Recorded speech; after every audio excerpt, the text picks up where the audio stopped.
gouvernement français, après avoir demandé l'armistice, connaît maintenant les conditions dictées par l'ennemi. Il résulte de ces conditions que les forces françaises de terre, de mer et de l'air seraient entièrement démobilisées, que nos armes seraient livrées, que le territoire français serait totalement occupé et que le gouvernement français tomberait sous la dépendance de l'Allemagne et de l'Italie. On peut donc dire que cet armistice serait non seulement une capitulation, mais encore un asservissement.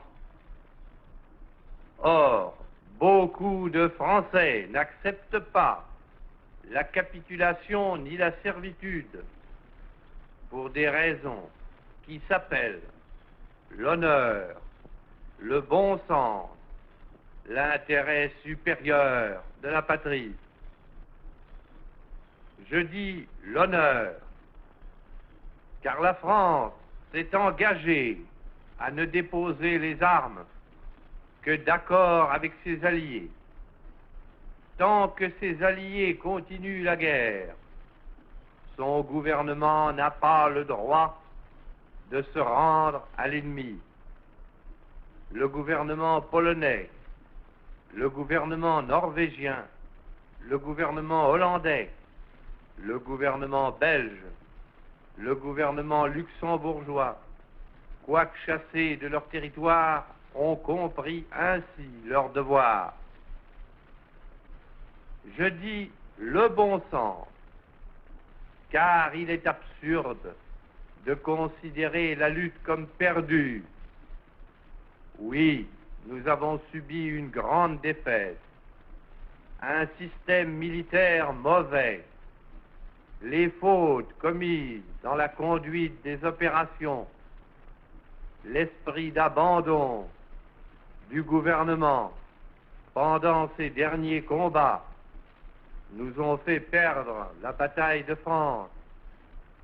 Mais il nous reste un vaste empire, une flotte intacte, beaucoup d'or. Il nous reste des alliés dont les ressources sont immenses et qui dominent les mers.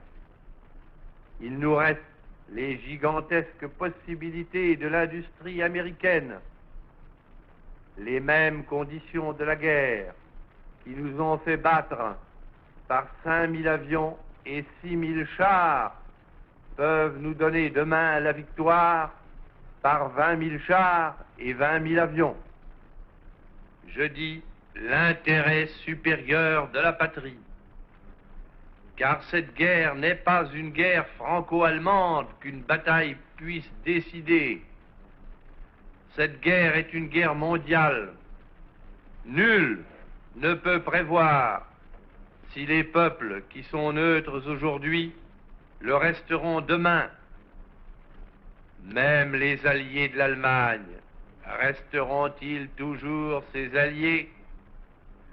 Si les forces de la liberté triomphent finalement de celles de la servitude, quel serait le destin d'une France qui se serait soumise à l'ennemi?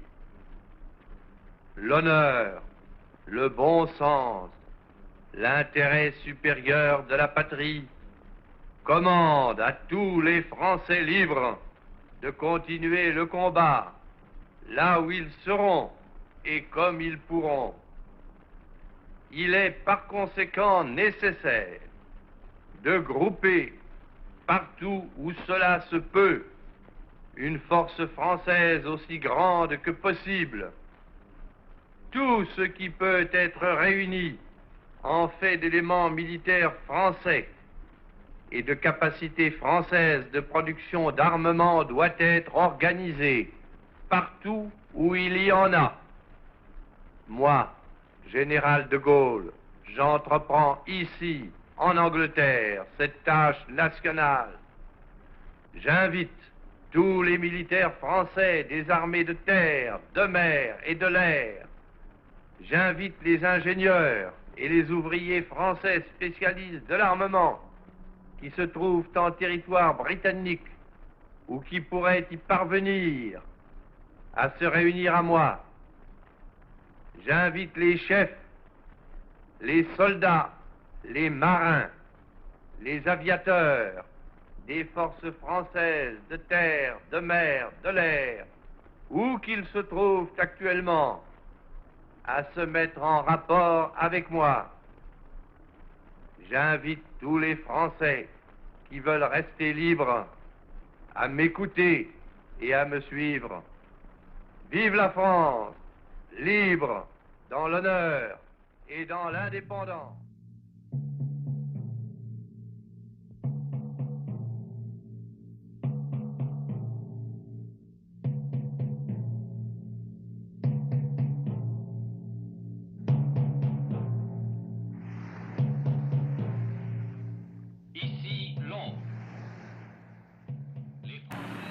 Le débarquement a commencé dans les airs. Les Alliés ont en effet une écrasante supériorité aérienne. En quelques heures, plus de 1000 avions anglais et américains déversent leurs bombes sur les défenses allemandes. Les cratères provoqués par ces bombes sont encore aujourd'hui visibles à la pointe du Hoc, haut lieu stratégique pour les Allemands.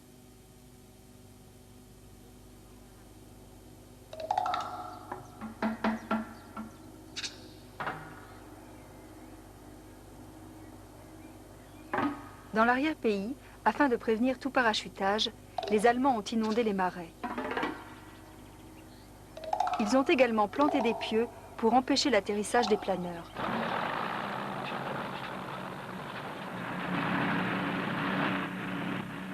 J'avais 12 ans donc à ce moment-là, et vers 10 h du soir ou 10 h 30, on a entendu des avions qui passaient, du grand bruit, il faisait encore pas tout à fait nuit.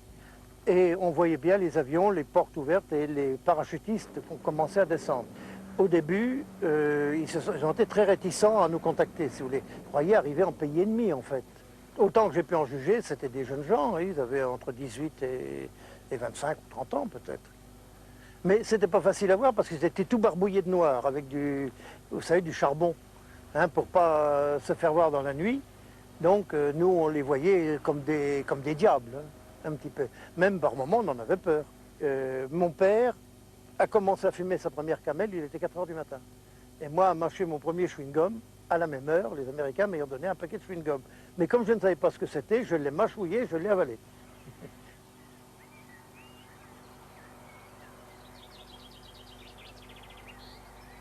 Au moment où les Américains sautent sur Sainte-Mère-Église, les Britanniques de la 6e division aéroportée s'emparent du pont de Bénouville, entre Caen et la mer.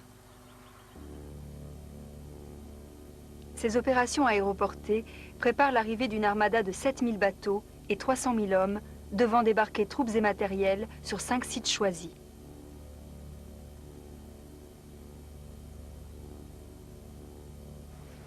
À l'aube du 6 juin, l'armada alliée prend position et commence à bombarder la côte tenue par les Allemands.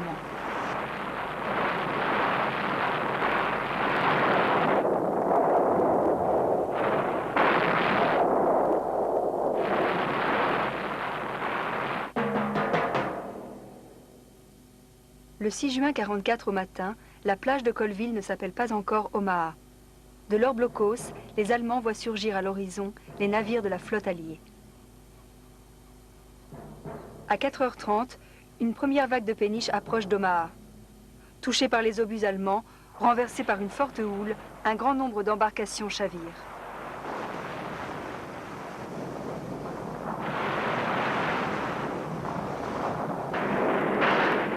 Vers 6 h, les soldats américains atteignent enfin le rivage. Face à une défense allemande intacte, toutes les premières vagues sont fauchées sur place. Pendant toute la matinée, les Américains sont menacés d'être rejetés à la mer.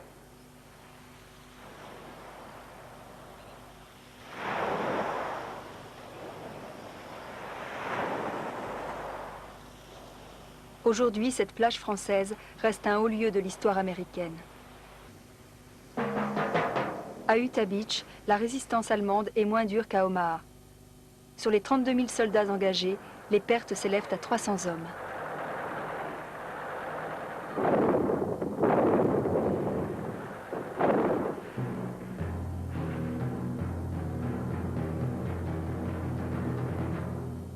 Ici, à Saint-Aubin, seules 3 maisons étaient construites en juin 1944.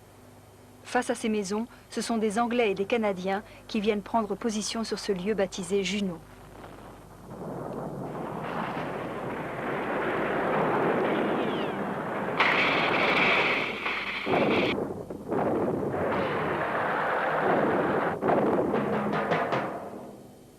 Les seuls Français qui participent aux opérations ont débarqué à Ouistreham. Ils sont 177 et font partie du commando Kiefer. Nous sommes débarqués ici le 6 au matin à 7h20 du matin, chargés de sacs qui pesaient entre 35 et 40 kilos en fonction de l'armement de chacun. On était sur 2 barges.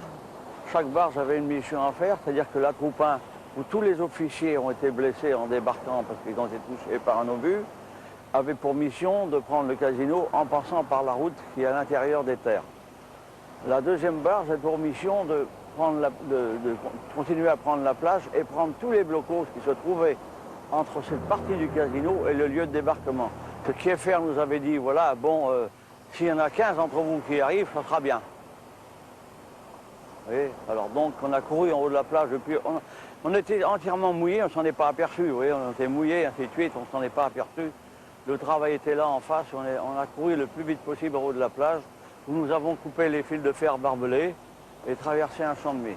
Après les premières vagues d'assaut, armements, munitions, véhicules et troupes de relève sont débarqués le long du littoral.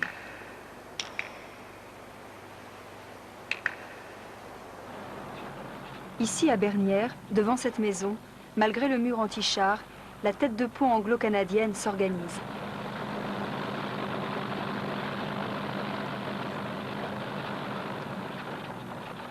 Le soir du 6 juin, les 5 plages sont solidement tenues. Mais les objectifs initialement fixés par l'état-major allié pour le premier jour ne seront atteints que 4 jours plus tard. La petite ville d'Arromanches a été choisie pour construire un port artificiel. Chaque élément a été fabriqué en Grande-Bretagne dans le plus grand secret et transporté ensuite jusqu'à la côte normande. Jusqu'à la libération de Cherbourg, 2 500 000 hommes et 500 000 véhicules vont transiter par ce port artificiel. Prouesse technique autant que stratégique, sa réalisation manifeste la supériorité matérielle des puissances alliées. Derrière ces fantômes de béton, tout le long du littoral, les centaines de milliers de sépultures réparties sur 27 cimetières restent aujourd'hui un lieu de mémoire.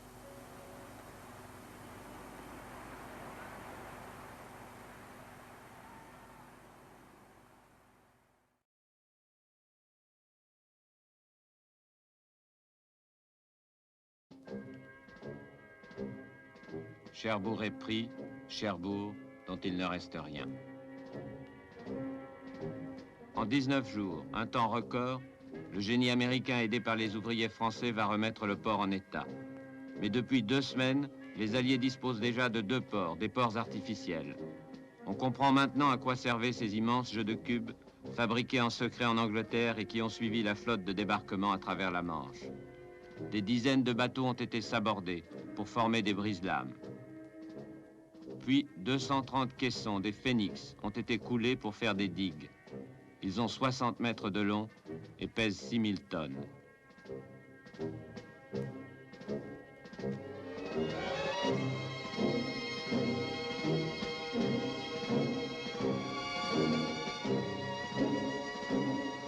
Enfin, 18 kilomètres de jetées ont été construites avec des pontons flottants.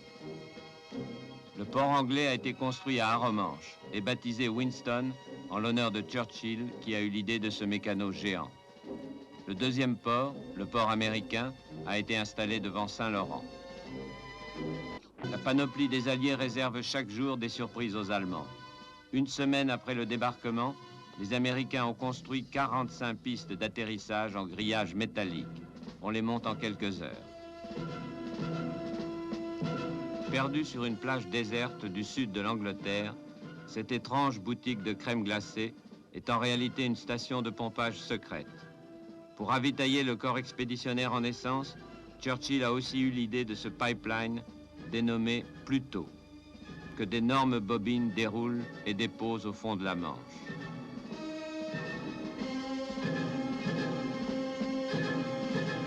Montgomery, qui piétine devant Caen depuis 3 semaines, décide le 26 juin de lancer une grande offensive, l'opération Epsom. Mais le temps est couvert et les avions alliés ne peuvent pas décoller pour soutenir l'avance des Sherman.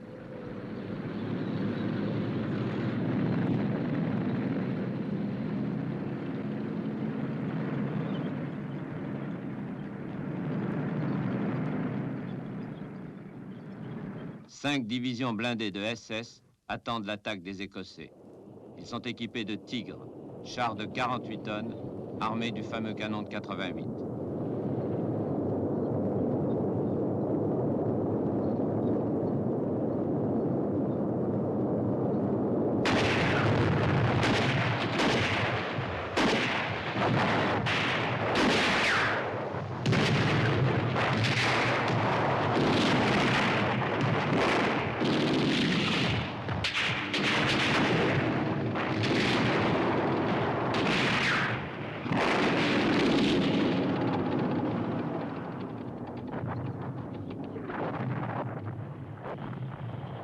Les Tigres ont matraqué les blindés alliés. Un seul équipage a détruit 16 Sherman en 1 heure. L'opération Epsom est bloquée. Montgomery veut en finir et décide de pulvériser les défenses allemandes. Le 7 juillet, il lâche 467 bombardiers lourds sur Caen avant d'attaquer la ville de front.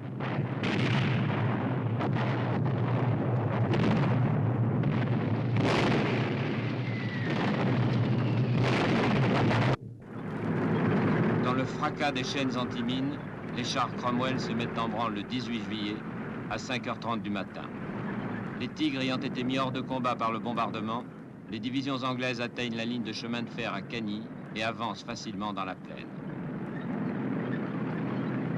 Soudain, ils sont pris à partie par les batteries de 88 de la DCA allemande.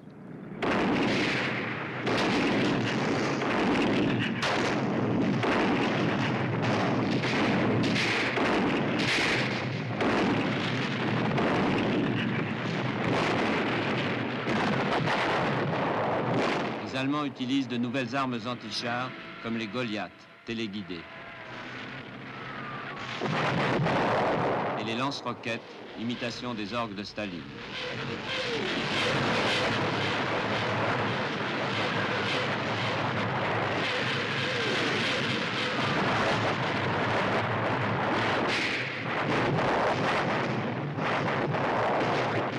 Plus de 100 chars anglais sont détruits.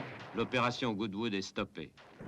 Eisenhower estime que le moment est venu de percer, d'autant plus qu'il a la supériorité numérique, puisque les Allemands n'ont plus à lui opposer que 23 divisions, dont les 2 tiers barrent la route de Caen à Paris. C'est pourquoi il va percer à l'ouest, entre Saint-Lô et la mer, en lançant la 3e armée du général Patton vers Avranches et la Bretagne. Et l'opération Cobra, le 25 juillet, commence par un fantastique bombardement des lignes allemandes.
Commencé le 15 août 1944, le débarquement de Provence, opération Anvil Dragon, s'est déroulé dans le sud-est de la France, entre Toulon et Cannes, zone alors occupée par la Wehrmacht.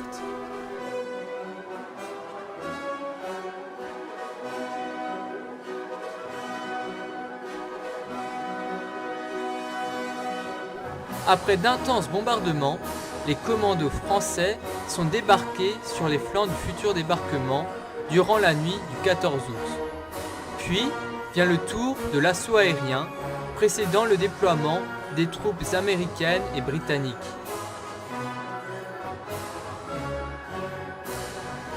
Au total, plus de 94 000 soldats et 11 000 véhicules ont été débarqués le premier jour.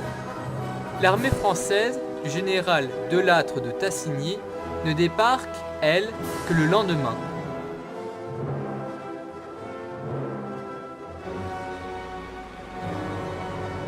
S'ensuit les libérations de Toulon et Marseille, puis la remontée du Rhône jusqu'à effectuer la jonction avec les forces de l'opération Overlord débarquées en Normandie.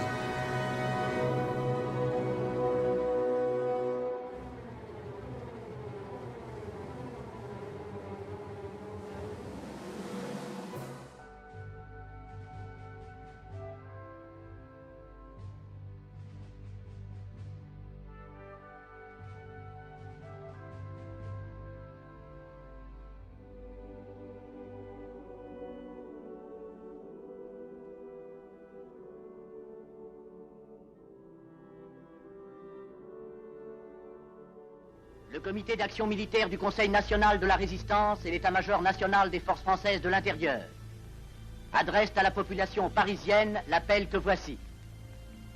Les troupes alliées sont à proximité de Paris. L'ennemi traqué bat en retraite avec les débris d'unités démoralisées. Les forces françaises de l'intérieur se sont magnifiquement battues suivant l'exemple de la France entière. L'heure est venue de chasser définitivement l'ennemi de la capitale.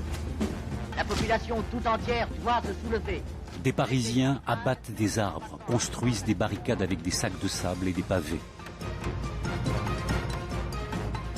Souvenirs anciens d'une tradition révolutionnaire à laquelle hommes, femmes et enfants veulent participer.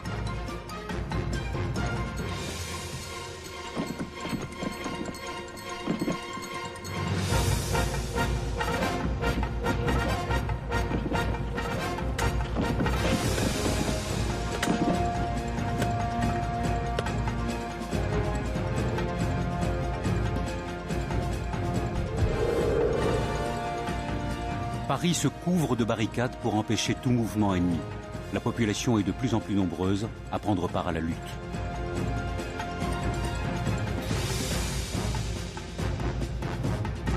Un vent de liberté souffle sur la ville, mais les conditions de son salut sont ailleurs. Sans troupes alliées en renfort, sans moyens militaires puissants, aucune issue. Harcelés depuis les barricades, les Allemands sont freinés dans leur déplacement.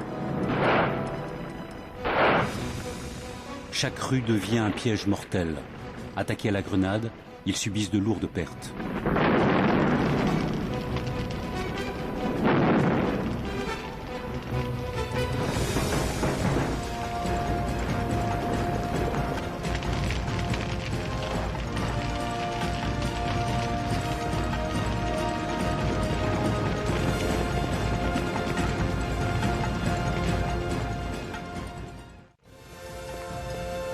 À partir du 21 août, sortent librement les journaux de la Résistance.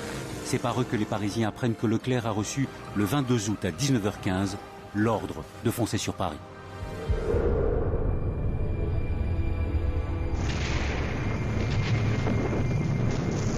Le 23 août, Hitler ordonne à von Choltitz « Les ponts sur la Seine seront préparés pour être démolis.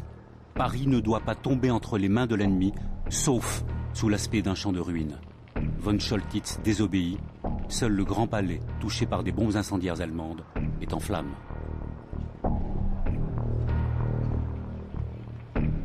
C'est une guerre de position. Derrière leurs barricades, les insurgés attendent l'arrivée de la 2e DB de Leclerc.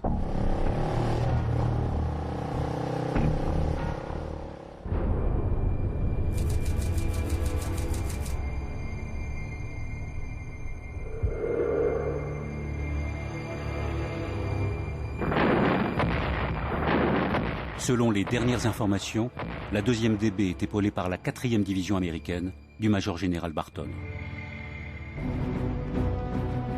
Tant qu'il n'avait pas reçu l'ordre de ses supérieurs hiérarchiques, Leclerc ne pouvait agir. Il dépend des forces américaines pour le ravitaillement en essence de ses blindés et ne commande qu'un élément d'une vaste armée. Maintenant que sa mission est fixée, rien ni personne ne peut l'arrêter. Au départ d'Argentan, il se rend à Rambouillet. Puis, pour éviter les obstacles allemands, il modifie son itinéraire. Non, ce ne sera pas l'axe Rambouillet-Versailles, mais plus au sud, la route Arpajon-Paris. Au bord des routes, à l'entrée des villages et des villes, la population acclame les troupes françaises dans leur progression vers Paris.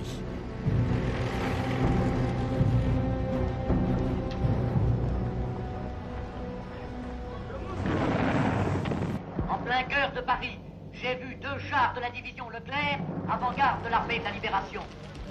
Les chars Leclerc sont à l'hôtel de ville. Paris est libéré. La foule acclame les héros qui ont chassé le boss de la capitale. Le gros bourdon de Notre-Dame sonne, toutes les églises carillonnent, l'électricité rétablie, les fenêtres s'éclairent. C'est une soirée inoubliable d'émotion et de fierté.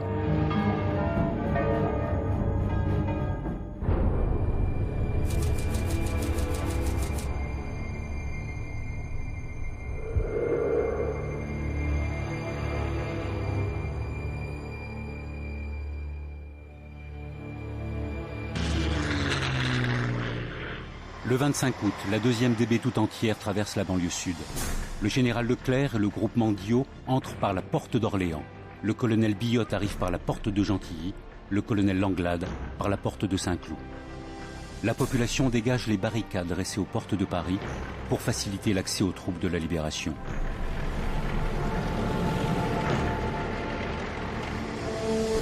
Le général Leclerc et à ses côtés Jacques Chaban-Delmas, délégués militaires de la résistance intérieure, fixent leur plan de route. Le quartier général de la 2e DB est établi à la gare Montparnasse.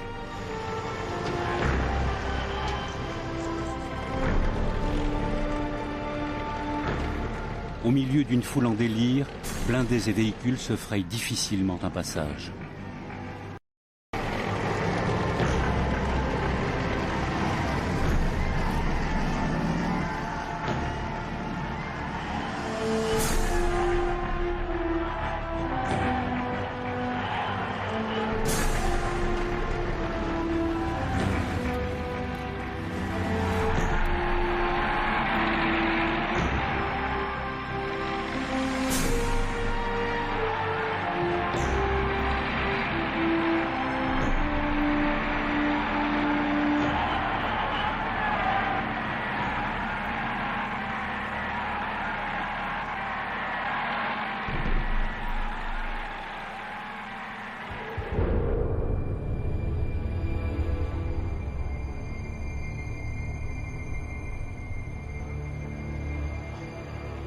Après avoir atteint l'hôtel de ville et fraternisé un court instant avec les hommes et femmes de la rue, les unités de Leclerc programment la difficile manœuvre de réduire les plus solides points d'appui allemands. Ils s'attaquent au dernier bastion de l'armée d'occupation et engagent une nouvelle forme de combat. Nous donnez votre officier adjoint 2 chars de ce côté et un char de l'autre. Parmi ces objectifs, le central téléphonique des archives, situé non loin de là.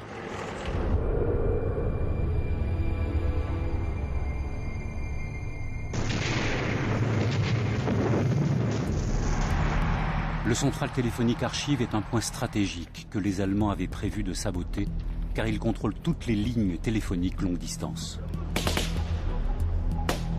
Devant une foule inconsciente du danger, les soldats de la 2e DB s'attaquent aux Allemands, tentent de les déloger et abattent les derniers tireurs postés sur les toits.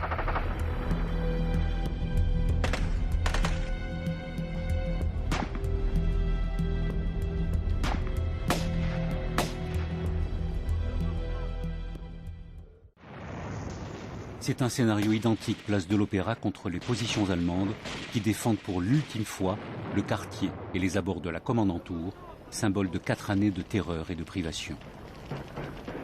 Vision surréaliste d'une foule qui applaudit comme au spectacle les échanges de tirs et traverse les rues au milieu des explosions et des véhicules en feu.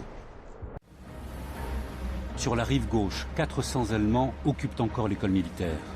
Durant toute la journée du 25 août, la 2e division blindée entreprend un nettoyage en règle du quartier qui comprend également la Tour Maubourg et la Chambre des députés.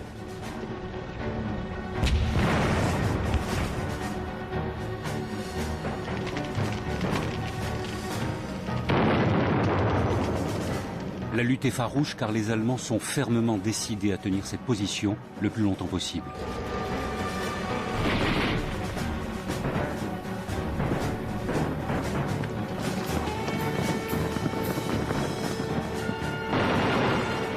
Des attaques difficiles à coups d'obus et de rafales de mitrailleuses pour forcer les épaisses enceintes de ces monuments historiques.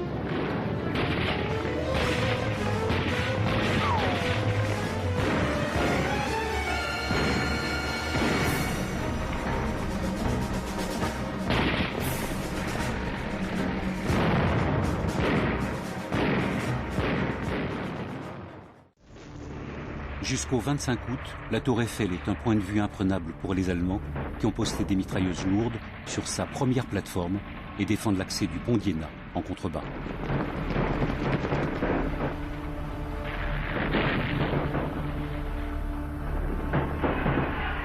Désormais, le drapeau tricolore flotte sur la tour Eiffel. Il est loin le temps où Hitler se félicitait d'avoir conquis Paris. De l'autre côté de la Seine, le groupement du colonel Langlade atteint la place de l'Étoile à 14 h, non sans mal.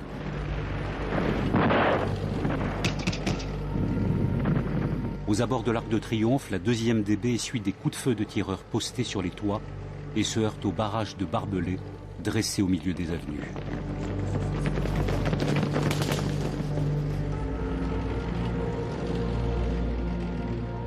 Des nids de résistance allemande infestent le secteur, notamment à proximité de l'hôtel Majestic, où siégeait jusqu'alors le commandement administratif de la Wehrmacht à Paris. Situation identique à l'école militaire, obligation est faite pour Langlade et ses hommes d'employer les armes lourdes.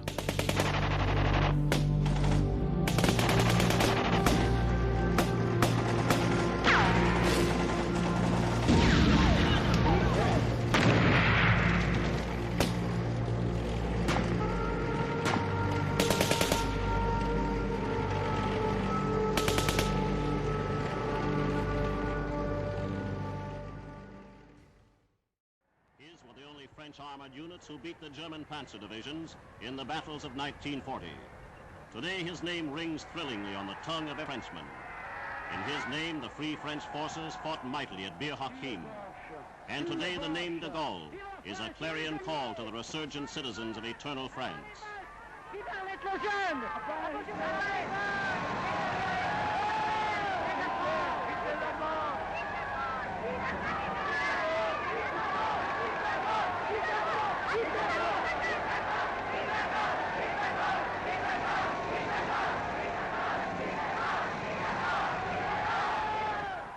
The largest square in the world, the Place de la Concorde, swells with its largest audience to greet this leader.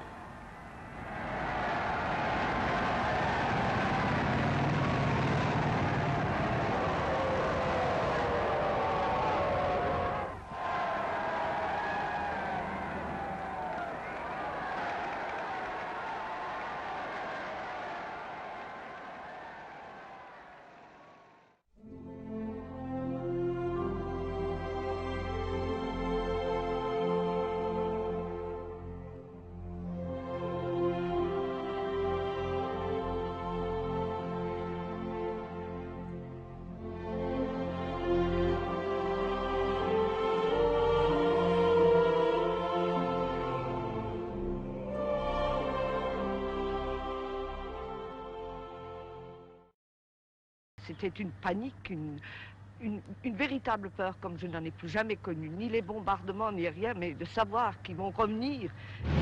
Aussi, Madame Siegfried, avec des milliers de Strasbourgeois, fuit vers l'intérieur, vers les Vosges, vers l'armée française, pour la 4e fois en 2 générations.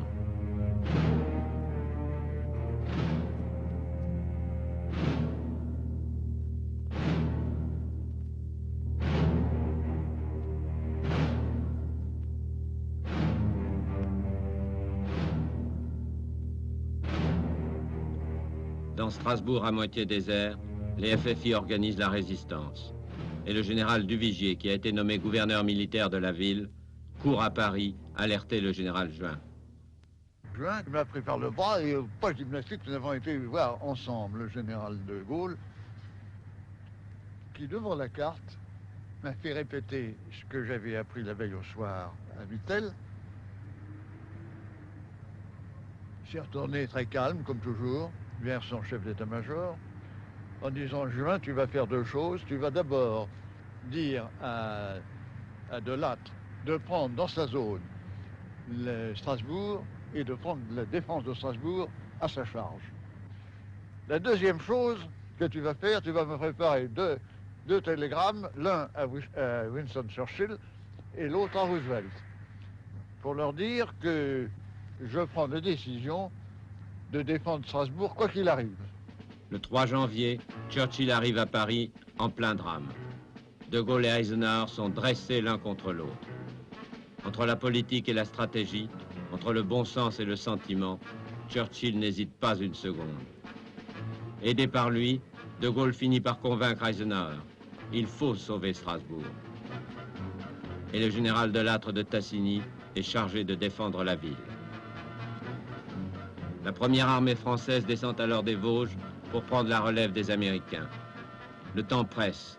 La radio allemande vient d'annoncer « Dans quelques jours, la croix gammée flottera de nouveau sur la cathédrale de Strasbourg ». Dès son arrivée, le général Delattre rassure la population. Strasbourg, délivré par les soldats français, sera défendu par les soldats français. Ce jour-là, 7 janvier, les Allemands ne sont plus qu'à 25 km au sud de Strasbourg.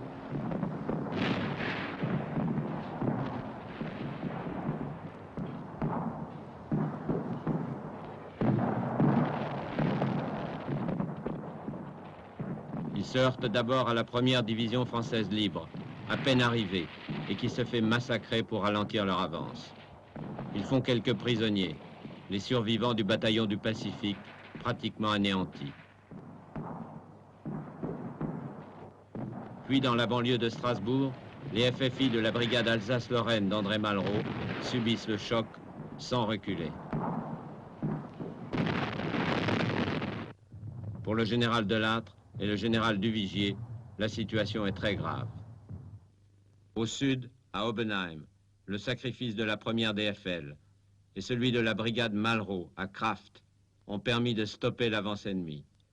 Mais dans le nord, dans la région de Kielstedt, les Allemands ne sont plus qu'à 13 km de Strasbourg.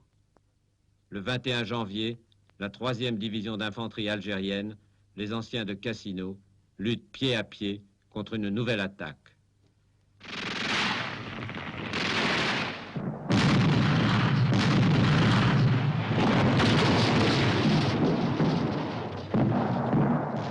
Mais un groupe de combat de la 2e DB, commandé par le colonel de Langlade et arrivé dans la nuit, intervient et brise l'élan des Allemands.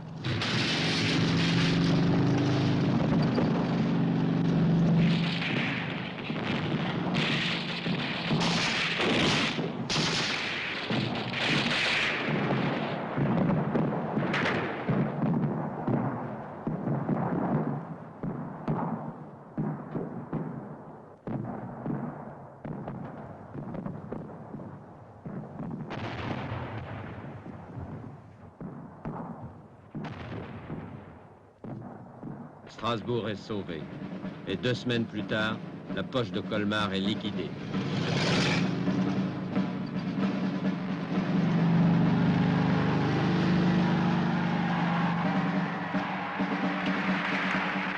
Le 11 février, le général de Gaulle peut venir à Strasbourg pour un tédéum à la cathédrale.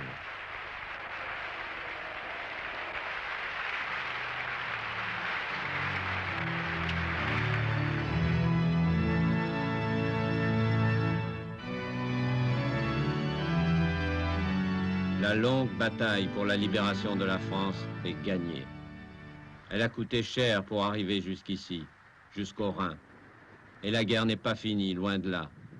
En arrivant sur le bord du fleuve, chacun sait, chacun sent que là-bas, de l'autre côté, l'Allemagne encore redoutable se prépare pour le dernier combat.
Entends-tu le vol noir des corbeaux sur nos plaines?